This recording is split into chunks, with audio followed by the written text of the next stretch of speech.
One more legendary. Let's see what else we can get.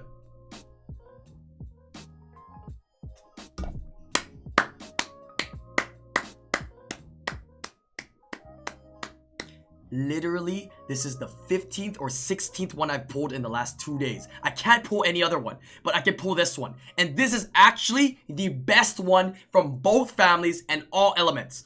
Maybe the lighter darks can be slightly better if anything, but reasonably, this is the best one to pull. All right, let's hop back to my account. And in particular, a lot of people were asking questions about the new units. So we're going to go ahead and show you the new units here and test them out. I got lucky enough for my own account, not even on a different account. We've summoned on some other accounts, but on my own account to pull the sisters. In particular, the fire sisters, which I feel are two of the strongest ones out there. Currently, both of mine are ruined on violent. I feel like them getting multiple turns, additional turns are very, very huge. We'll get into that in a little bit later. These are the current runes I have on her. On Maruna, she's on speed, crit damage, focus. Speed, crit damage, attack on violent focus. And for Shayna, she's on speed, crit damage, attack also, but on violent blade. These are her stats. And these are Maruna's stats. We'll go ahead and dive into the skills a little bit here. First off, let's take a look at the first skill. Decrease defense for 1 turn. Attacks together with Shayna, right? And Shayna attacks 2 times and deals more damage if the enemy is low.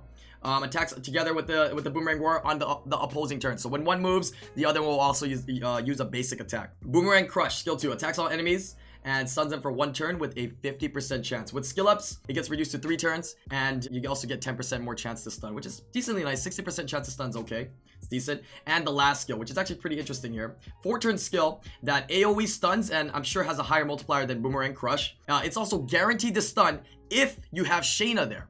So when using them together, when you use this Flaming Drive, you're going to be able to completely stun the entire team with a guaranteed chance. I believe that goes through resistance check. It's guaranteed, like it says. Pretty much, not too many units do that except for like Tiana, a couple other that I can't think of right now. But it's not a skill that's very common. Let's take a look at Shayna here. His first skill, like we said, does more damage if the opponent's HP is low. Will attack when Maruna attacks, and vice versa. Skill number 2 also is an AoE stun, but it's a 2-time hit with a 40% chance with skill ups, 3-turn cooldown, the same as Maruna here. I'm trying to remember the names. Shayna, Maruna, I gotta try to remember them all. I think this skill's pretty strong. We're gonna have to see how the multiplier is for both the units. And this is the biggest skill. This is the reason why I believe that out of both families, out of both elements, excluding maybe the light and darks, this is probably the strongest unit. This fire, Chakram, dancer. I keep saying shaman because the pre-patch note said shaman, but it's dancer now.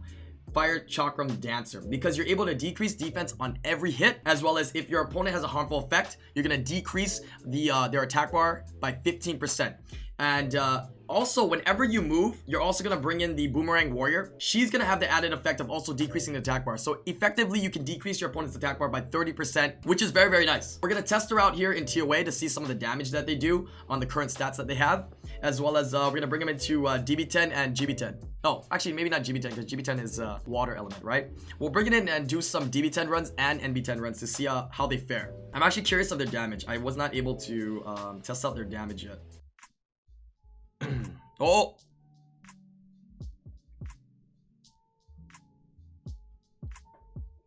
That was a mistake. Let's see here. We're going to go ahead and do this. I thought it was an auto, so I tried to stop it. And by stopping it, I actually put it on. All right, Chakram Crush. I believe only the unit I target is the one that's going to be attacked by the Boomerang Warrior. I don't think if I AoE here, the Boomerang Warrior is going to attack all of it. It's just the one that I click. So it's pretty important which one you click, even though this is an AoE skill. Let's go and check it out here. Wait. See, I clicked the middle, Colleen, and it looks like the Boomerang Warrior already threw her Boomerang out. Wait, is that the Boomerang Warrior? Yeah, the Boomerang Warrior threw it out and hits for 16k and decreased attack bar because there was defense break. And then now here comes Shayna with the AoE 2-turn hit. I think it's doing about 10k. Yeah, 9 to 10k per hit if it crits. There's one for 2k. There's no crit on that. Okay, that's actually pretty decent. It's actually pretty decent damage, not an insane damage. This is what I expected anyways because of this multi-hitting, bringing each other in kind of aspect. I didn't assume that they would have really high multipliers, as well as they're not ruined with attack or damage attack. But so far, from the looks of it, it actually seems pretty decent in terms of the damage. Let's see what happens if we do skill 1 here. How much damage it does. 17k followed by a double hit 17k. We can actually see this one more time. glancing for 3k. Okay, good job, Boomerang Warrior. We're gonna see her coming in here for 10k. Wait, did I see that? I want to see the amount of damage she does on skill 1, that's why. Alright, here we go. Alright, Crescent Moon Slash. The Boomerang looks like it goes first. 17k, 6k, 17k. 1 crit and 1 no crit. Okay, alright. Let's try to check out the Boomerang Girl's skill now. Let's start off with this third skill. Attack all enemies and stun them for 1 turn. The enemy target attacked by Chakram Dancer is guaranteed. Oh, okay. I thought it was an AoE guaranteed to stun. So only the one I select, even though it's an AoE skill, will be the one that's guaranteed stun, because that's the only one that the Chakram Dancer is going to attack as well. So let's go ahead and target the Escher here. 24k for an AoE skill and not being rude on attack for damage attack. It's actually not bad. And then here comes the Chakram Dancer, yeah, for 17k again. Okay, very nice. That's actually some... It's actually a decent amount of damage. Oh yeah, that's right. Because of the first skill from the Chakram Dancer, depending on the HP of the unit, will also depend on how much damage you do. That's why we're seeing a fluctuation of damage from that from the Chakram Dancer. That's it. I forgot about that. That's true. Boomerang Crush. Attack all enemies and stun them with 50% chance. Let's see how this multiplier fares. 16k. I'll say the third skill hit 24. This hits 16k. And then the Chakram Dancer comes in for another 20k total. Okay, I think their damage is pretty nice. We're gonna have to test this out a different day by running them straight pure damage, maybe not even on violent, maybe on rage or fatal, and see what their maximum damage output is. One thing to note that we figured out that a lot of people have been asking is, will this unit be pulled in with Tark, or let's say with Rayok? If you were to use any of them, and they were to be one of them were to pull in by Tark's group hunt, or Rayok's team up, or let's say Lisa's group attack hunt, it will not proc the other sister to attack with her. The same goes for revenge. It does not proc with revenge and doesn't proc with the group hunt skills. One thing that we did find out though is that when a skill is on cooldown, when the other unit, when the sister moves, you actually get reduced cooldown by bringing the other sister in. So they reduce each other's cooldowns effectively by bringing each other in. So as you can see here, I'm gonna use Chakram Crush. It's a 4-turn cooldown. So basically, okay, so it's gonna say 3. Okay, thank you for the violence. So technically it should say 2, right? But watch carefully now. When I bring in the sister here and it becomes her turn again. You never violent when I need a violent, and you always violent when I don't need you to violent. Can you not? Okay, here we go. All right. God damn it, we killed them all. All right, we need to go to a higher TOA stage.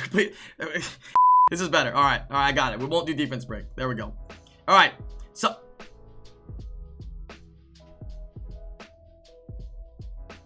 don't violent again. Okay. So she has a 4-turn cooldown. She violented, right? So there's supposed to be a 2-turn cooldown now, right? So we're gonna use the Boomerang Warrior.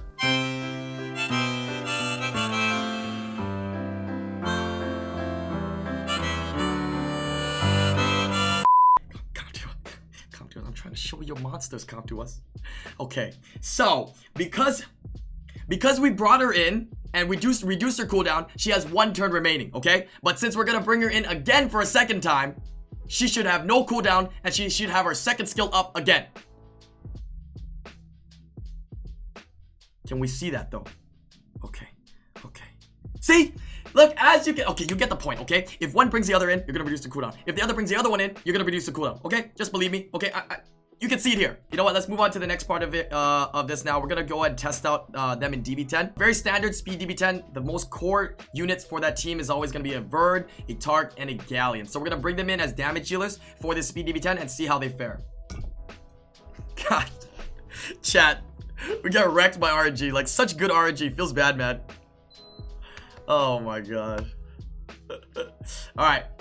Let's go ahead and see how they function here. Keep in mind, though, the amount of damage that's being outputted, as well as their turn order, their amount of turns that they're getting for different skills, is without any skill ups. Both have absolutely no skill ups, and they're functioning the way they are. It's actually pretty nice. Look at that. The defense break every turn is so strong on the Chakram Dancer. I can't stress it enough. Oh my god, look at the procs too. Maybe this might be the new unit that procs like crazy. Yeah, we all know that Perna procs crazy. Ritesh procs like crazy. Theo procs crazy. I think it's the Chakram Dancer coming up next and the Boomerang Warrior. But like I said before, the Fire Chakram Dancer is by far, in my opinion, one of the strongest out there. Defense break and attack bar reduction every time. Look at this. The dragon is just not going to get a turn. Not going to get a turn. It also reduces the attack bar of the right tower, which is very important. That tower actually cleanses and puts immunity on the dragon, which actually cucks most of the speed DB10 runs when you're trying to complete them efficiently. So it looks like they're clearing it pretty successfully. I mean, there's no way to really tell if it's going to be really consistent unless I run like a couple hundred runs. But as you can see how they, good wording there. As you can see, the synergy that they have with one another with the speed DB10 units that I have is really nice. And if it consistently gives me a 1 minute time, I'm probably going to continue using it, honestly. I'm probably, yeah. It's really broken, chat. I think it's really nice that Comp2us made these new units, but the only thing that I was really disappointed about with these new units is that none of them put Oblivion. I really feel like Comp2us needs to make new units that have Oblivion. Yeah, that's just my personal opinion. But I do like these new units. Some of you guys might be saying out there, okay, these units are super OP, they're way overpowering, they're so strong, right? But you have to keep in mind that they're not really OP in PvP, or not crazy OP in PvP, because it's very easy to pick and ban them out in RTA. So you're really only left with like Guild Wars, potentially Guild Siege, and all the PvE content where they will, you know, excel greatly in. I don't think that's enough of a factor where the community will ask for nerfs for these units, as well as Comp2us will probably not view it as that overpowering. So I feel like they're actually in a good spot. New units that are made in a really good spot. It's nice. It's pretty nice. Maybe some of her sisters can be buffed a little bit, but we're gonna have to test them out to see how underwhelming or overwhelming or overpowering they are. So as you can see here again, we're clear the DB10. It should be about a minute. I don't think it's even a minute 30. Minute 13. That's actually pretty good. If it's consistent, that's actually pretty good. Let's go ahead and check out the NB10 here. The only factor that I think NB10 might play an issue is that I really believe that defense break, of course, is what we have. Defense break and attack speed slow are very crucial in NB10 teams, or any consistent NB10 team. By taking out one of my liches, I actually decrease the amount of opportunity to put the attack speed debuff, which can play a factor. But this is the pros to using these sisters in NB10. The pros is that they might do so many multi-hits that we can clear the boss without having to rely so heavily on attack speed slow. So that's my hunch, and we're gonna see if it actually pans out and can clear NB10 efficiently. We'll run it twice here and see how it goes. I really like the synergy and the speed that they're clearing the trash stages though. It's really nice. It really increases the time of the NB10. Oh my gosh. You just moved like 4 times. I believe the boss attacks twice, and then it takes the unit, or it takes the unit that did the most damage in that turn. So it's gonna attack one more time here. If we can kill it before the 3rd attack, I think we can. All right, this is a 1 minute run. As long as we can kill it before it gets another turn here. That's it. That's it. Okay. I guess we might not need attack speed slow. 1 minute 11 second NB10 runs. That's actually pretty good. That's actually pretty good. Huh. This might be my new NB10 team. The only thing that I can think of that might improve this NB10 team is obviously taking them off speed slot 2. Right now they're speed slot 2, so I can run them in DB10 to be speed 2 to my team. I can't imagine how much damage they would do on attack crit damage attack instead of speed crit damage attack. As well as I can't imagine their functionality when they have max skills, because that would increase the amount of damage and reduce the cooldowns of their various skills. Wow, this is actually pretty good.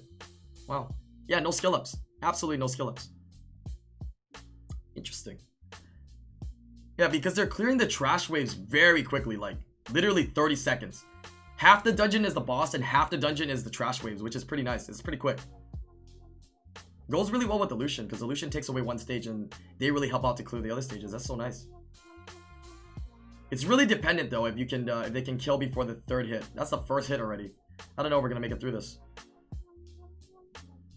Oh, actually, never mind. We should be good.